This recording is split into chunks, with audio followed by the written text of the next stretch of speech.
Вы смотрите «Актуальное интервью», в студии Петр Васильев. Здравствуйте. Сентябрь отметился важнейшим стратегическим событием в жизни регионов Дальневосточного федерального округа. Во Владивостоке состоялся Восточный экономический форум.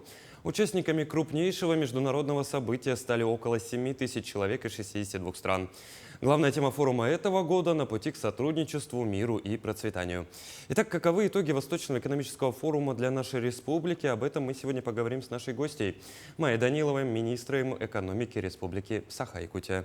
Майя Андреевна, здравствуйте. Здравствуйте. Ну, в первую очередь, давайте поговорим про соглашение этого года. С какими предприятиями Якутия подписала соглашение на полях ВЭФ-2023 в этом году? На 8-м Восточном экономическом форуме республика подписала 29 соглашений на сумму 104 миллиарда рублей. Соглашения самые разные, и, наверное, самое крупное из них по объемам финансирования и более такое конкретное, да, потому что непосредственно уже средства, которые будут поступать в экономику республики, это кредитные договоры с Дом РФ с РИА Альфа, подписано с нашим застройщиком комплексного развития территории микрорайона Спортивный, на привлечение, значит, кредитной линии на сумму 37 миллиардов 800 миллионов рублей. Это будет направлено на строительство более 320 тысяч квадратных метров жилья в этом микрорайоне. Там 7 кварталов, в которых сосредоточено, да, вот ветхоаварийное жилье города Якутска. И в это жилье переселится около 11 тысяч жителей города Якутска. Вот такой вот крупный проект. Да. Кроме этого, конечно же, есть и другие проекты, связанные и с реальным сектором экономики, значит, с инфраструктурой. Хотелось бы отметить проекты с ВЭБ-РФ. Они направлены на развитие городской экономики, да, и, значит, будут создавать новые рабочие места. Это и гостиница на 150 мест на улице Чернышевского, да, которая сейчас планируется. Торгово-логистический центр планируется тоже в Якутске в связи со строительством Ленского моста. Также еще, значит, ВЭБ-РФ будет прорабатывать проекты, связанные с реконструкцией международного терминала аэропорта Якутск. Вот такого рода проекты. Ну, есть еще один замечательный проект, небольшой, он не требует совершенно никаких существенных вливаний. Это 20 миллионов рублей вносит сама компания ОНО, значит, «Мой спорт». И это первый проект государственно-частного партнерства в сфере создания программного обеспечения. Да. Что этот проект дает?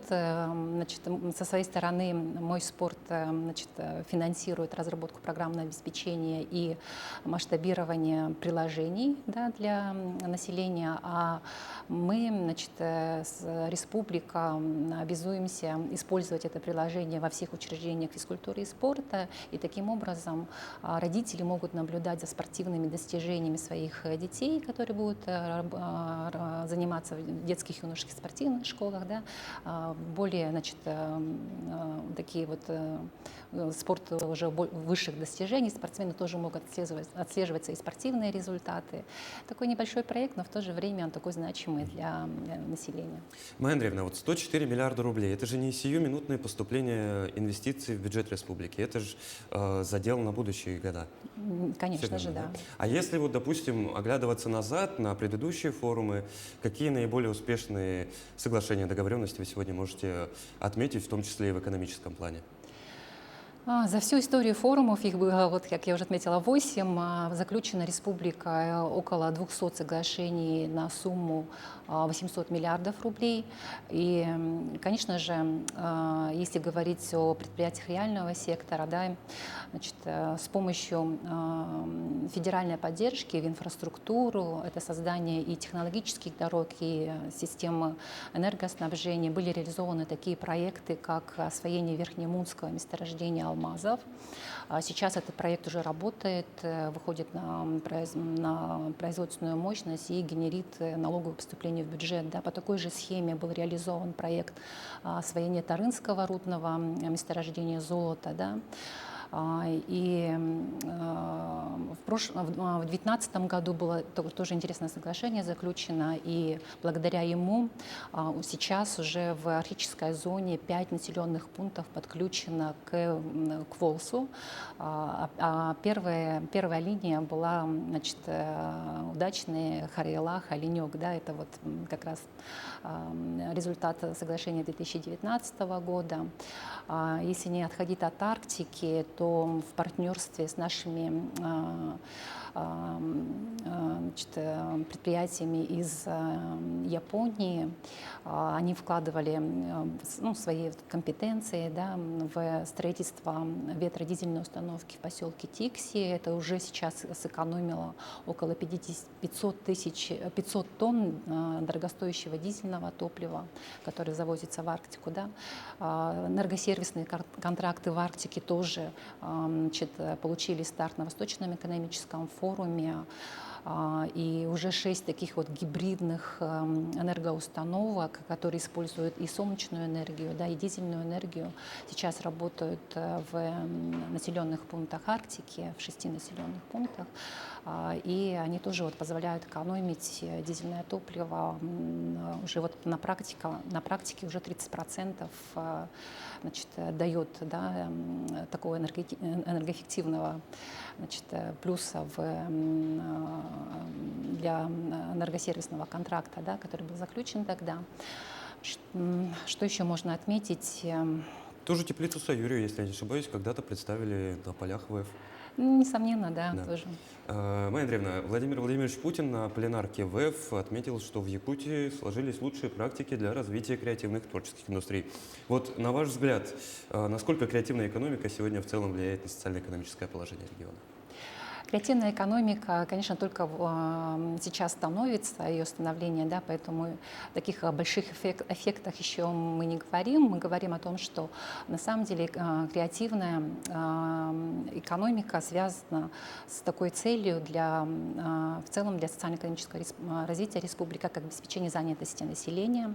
Сейчас в креативных индустриях занято около 9,7% всей численности занятых в республике, это 45 тысяч человек, и в целом нужно говорить не только о развитии вот именно креативных отраслей, да, но в целом о повышении креативной интенсивности во всех отраслях экономики, потому что место для творчества есть даже и в реальном секторе, и в промышленности, и в энергетике, да, и в транспорте. Конечно, если говорить только о чистых креативных секторах, это культура, наука, значит, высшее образование, да, значит, архитектура, средства массовой информации, IT-сфера. В них, конечно, есть очень существенные достижения. Создается экосистема креативной индустрии в республике. Она будет развиваться в дальнейшем.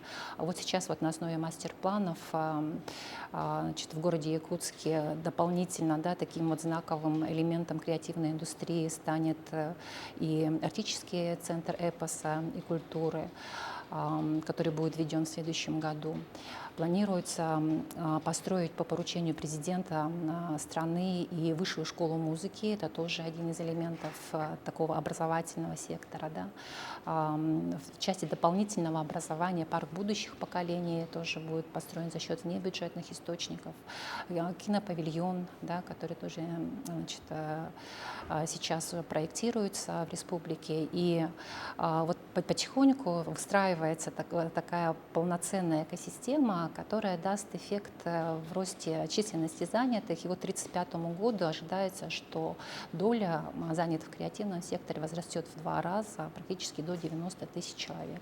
То есть до 20%. Если сейчас их В почти 2 раза, 10. сейчас 45 тысяч, и 90 тысяч будет увеличение в 2 раза. Понял. Вы затронули тему мастер-планов. Я предлагаю остановиться. Им большое внимание на ВЭФ уделили в этом году. Предлагаю остановиться на Нерюнгри.